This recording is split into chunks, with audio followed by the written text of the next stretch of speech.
आज आपण पाहणार आहोत अगदी झटपट आणि हेल्दी अशी हिरव्या मुगाची भाजी। ही रेसिपी खूप कमी वेळात तयार होते आणि खूप हलकी व पचायला एकदम सोपी आहे।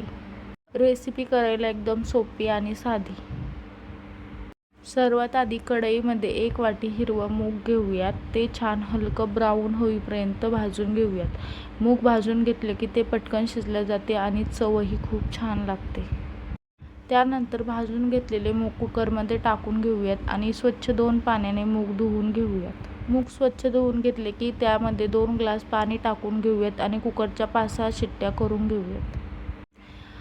मिक्सर जारमध्ये 5-6 हिरव्या मिरच्या घेऊयात, लसूण घेऊयात, थोडीशी कोथिंबीर घेऊयात आणि अर्धा चमचा जिरे टाकून मिक्सर जारमध्ये हे बारीक वाटण तयार करून घेऊयात।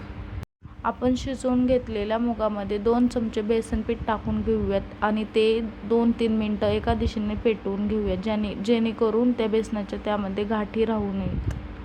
कढईमध्ये तेल घेऊयात। तेल गरम झालं की त्यामध्ये जिरे मोहरी टाकून घेऊयात। जिरे मोहरी तडतडले की त्यामध्ये कढीपत्ता टाकून घेऊयात। कढीपत्ताही छान तडतडून घेऊयात। त्यानंतर त्यात आपण तयार करून घेतलेलं हिरव्या मिरचीचं हिरवं वाटण टाकून घेऊयात आणि तेही छान परतून घेऊयात। त्यामध्ये अर्धा चमचा हळद टाकून घेऊ आणि 2 मिनिटं परतून घेऊयात।